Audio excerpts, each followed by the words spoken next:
আমি যেহেতু ৰাজনৈতিকভাৱে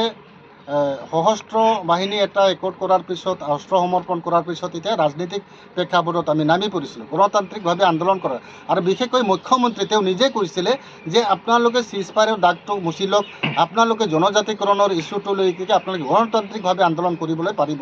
গতিকে তেওঁ নিজৰ মুখে কৈছিলে আমাৰ লগত। গতিকে আমি গণতান্ত্ৰিকভাৱে আন্দোলন কৰি কিন্তু বিজেপি চৰকাৰ যেনেকৈ এটা সময়ত কংগ্ৰেছ চৰকাৰক আমি মুখ ঠেকেচা দিছিলোঁ। আমাৰ আদিবাসী জনগোষ্ঠী আপোনালোকে জানে অসমত এনেকুৱা হৈছিল হাতৰ বাহিৰে চিনি নাপায়। সেই জনগোষ্ঠীক হাতৰ পৰা আঁতৰাই আমি কিন্তু ফুলত আনিছিলোঁ। কিন্তু এতিয়া আমি পুনৰাই 24 চনত আমি ফুলৰ পৰা আঁতৰাই কিন্তু অন্য দিশত আমি যোৱাৰ কাৰণে প্ৰস্তুত আছোঁ। আৰু বিজেপি চৰকাৰ যে আদিবাসী জনগোষ্ঠীৰ ভোট নাপালে যে বিজেপি চৰকাৰ ইয়াত ভোট নাপাব বা জিতিব নোৱাৰিব এমপি ইলেকশ্যন সেইটো কথা আছে।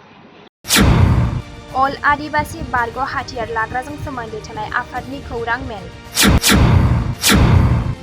बिजेपि सरकारा आदिवासिफोरखौ गुबुन गुबुन बिथिङाव नाटक जागायजेनदों। आदिवासी डेभेलपमेन्ट आरो वेलफेयार काउन्सिलाव आलादायै सोद्रोमानि आंखाल। आदिवासी जनगोष्ठीखौ फुजिनांगौब्ला खालि 15साया माबोरैहाय फुजिगोन?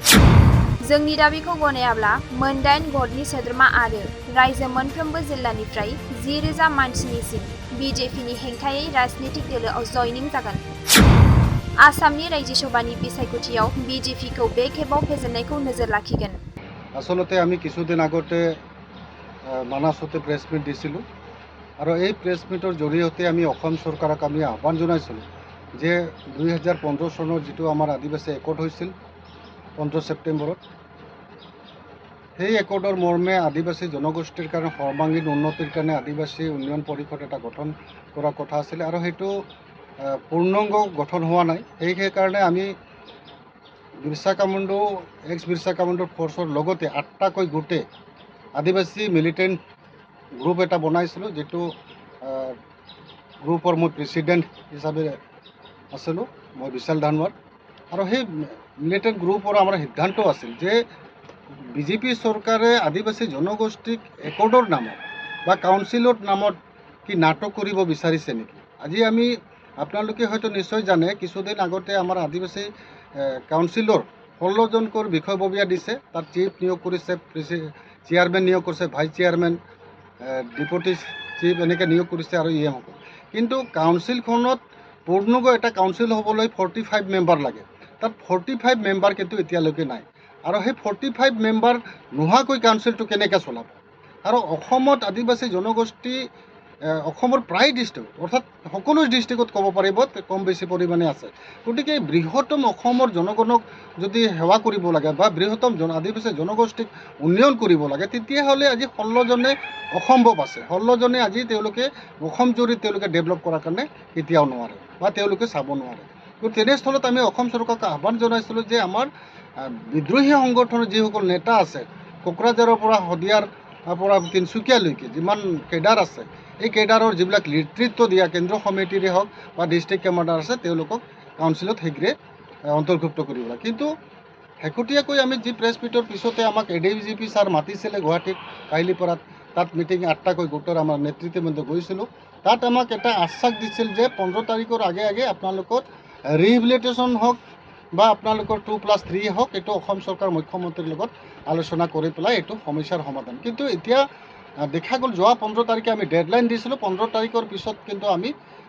চৰকাৰক এটা সকিনে প্ৰদান কৰিছিলোঁ যে আমি আন্দোলন কাৰ্যসূচী ল'ম। গতিকে আমি যিহেতু 15 তাৰিখৰ ক্ষেত্ৰত কোনো ধৰণৰ এতিয়ালৈকে আমি চৰকাৰৰ পৰা তেনেকৈ আশা দেখা নগ'ল বা আমাক মাতি পেলাই পুনৰ মাতি পেলাইও কি চিন্তা কৰিছে বা কি আলোচনা কৰিছে সেইটো কিন্তু আমাক একো জনোৱা নাই। তাৰ ক্ষেত্ৰত আমি 8টাকৈ গোটৰ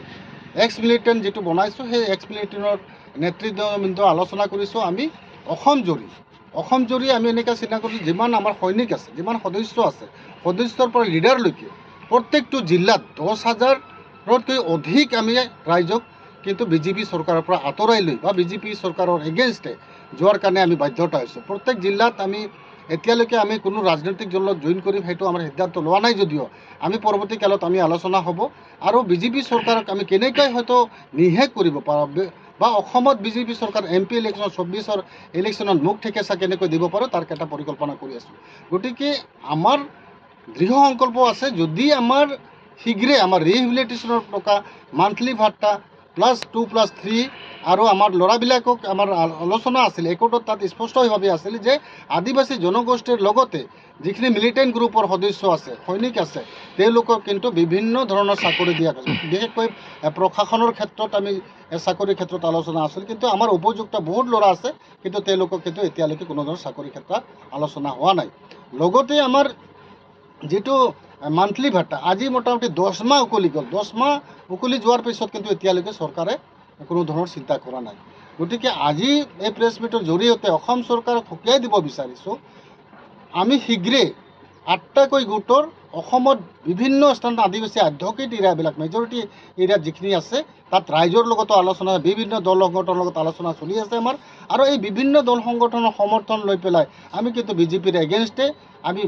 10,000কৈ অধিক মানে ল'ৰাৰ লগতে আজি সৈনিকৰ লগতে ৰাইজক সামৰি 10,000কৈ অধিক কিন্তু অন্য ৰাজনৈতিক দলত জইন কৰাৰ কাৰণে প্ৰস্তুতি ইতিমধ্যে চলাই আছোঁ আৰু বিজেপি চৰকাৰ আজি কাউন্সিল যদি গঠন কৰিছে যিসকল কাউন্সিলত গঠন কৰি দপ্তৰ পাইছে বা তেওঁলোকে যিবিলাক লিডাৰশ্বিপ মানে বৈষৱবীয়া হৈছে ইএমএ হওক বা চিপে হওক আজি কাউন্সিলত এক নাটকীয়ভাৱে তেওঁলোকৰ 16জনক বহাই ৰাখি দিছে আজি কিছুদিন আগতে আমাৰ এছেম্বলি বহিছিলে কিন্তু তাতো দেখা গ'ল কোনো ধৰণৰ কাউন্সিলে কিন্তু কোনো ফাণ্ড ধৰা নাই গতিকে তেওঁলোকক এনে মূৰ্তিৰ নিচিনা তেওঁলোকক চেয়াৰত বহাই দিছে আৰু তেওঁলোকে ৰাইজৰ উন্নতি কৰাৰ কাৰণে ৰাইজৰ উন্নয়নমূলক কামৰ কাৰণে কিন্তু 1 টকা পইচা এতিয়ালৈকে দিয়া নাই আৰু দুৰ্ভাগ্যজনক চাব আপোনালোকে কাউন্সিলক যিসকল ইএম দিছে তেওঁলোকক এতিয়ালৈকে কোনো ধৰণৰ পিএছও দিয়া নাই কিন্তু আজি তেওঁলোকে যদি এজন ৰাজনৈতিকভাৱে তেওঁলোকে ৰাইজৰ সেৱা কৰাৰ কাৰণে ইএম দিছিলে বা চিফ দিছিলে তেওঁলোকক কিন্তু সিকিউৰিটিৰ কিন্তু ব্যৱস্থা নাই বা তেওঁলোকক যিখিনি 200 কোটি টকা ইয়াৰলি টকা সেই টকা কিন্তু কাউন্সিল ফৰ্ম কৰা বা শপত গ্ৰহণ লগে লগে কিন্তু সেই টকাখিনি মুকলি কৰি দিব লগা আছিল কিন্তু এতিয়ালৈকে মুকলি কৰি দিয়া নাই গতিকে মুকলি কৰি নিদিয়াৰ ক্ষেত্ৰত কিন্তু ৰাইজৰ যিটো উন্নয়নমূলক কাম ক্ষেত্ৰ তেওঁলোকে কৰিব পৰা নাই তেনেস্থলত তেওঁলোকে যোৱা কালি আমাৰ 15 ছেপ্টেম্বৰ আছিল আদিবাসী একৰ্ড ডে আছিলে আৰু আদিবাসী একৰ্ডৰ ক্ষেত্ৰত একৰ্ড ডে আমাৰ কাৰিগাঁৱত জয়পুৰত পালন কৰিছিলে তাত আমাৰ যিসকলে ইএম জিএম হৈছে যিসকলে চিফ হৈছে তেওঁলোকৰ নেতৃত্বত এটা আয়োজন কৰা হৈছিল তাত কিন্তু ৰাইজে তাত নগ'লে আজি হয়তো কোকৰাঝাৰ কিছু ৰাইজে কিন্তু গ'লে কোকৰাঝাৰ কিছু সীমিত ৰাইজ গৈছিল কিন্তু চিৰাঙৰ পৰা আদি কৰি তিনচুকীয়ালৈকে কোনো ধৰণৰ ৰাইজ ওলাই নাহিলে গতিকে তাত ৰাইজে এতিয়া বিক্ষোভ প্ৰকাশ কৰিছে ৰাইজে তেওঁলোকে যেটো তেওঁলোকৰ 16জনক তেওঁলোকৰ কাম কাজলৈকে একেবাৰে সন্তুষ্ট নহয় আৰু বিশেষকৈ চৰকাৰে যেটো এটা কাউন্সিল পূৰ্ণাংগ কাউন্সিল নোহোৱাকৈ তেওঁলোকে কেনেকৈ বডি ফৰ্ম হ'ব আজি কাউন্সিলত স্পষ্টভাৱে যে গ্ৰাউণ্ডত স্পষ্টভাৱে লিখা আছে যে আদিবাসী কাউন্সিলত 45 মেম্বাৰ হ'ব লাগে গতিকে 45 মেম্বাৰ নকৰি পেলাই 16জনে কেনেধৰণৰ ৰাইজৰ কাম কৰিব পাৰিব বা অসম জুৰি কেনেকৈ আজি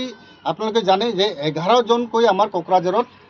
ইএম আছে চিফ আছে ভাইচ চেয়াৰমেন আছে গতিকে 11জন লিডাৰ কোকৰাঝাৰত আছে আৰু কোকৰাঝাৰৰ পৰা 11জন লিডাৰে বা 16জনৰ যদি আমি চাওঁ কাউন্সিলত তেওঁলোকে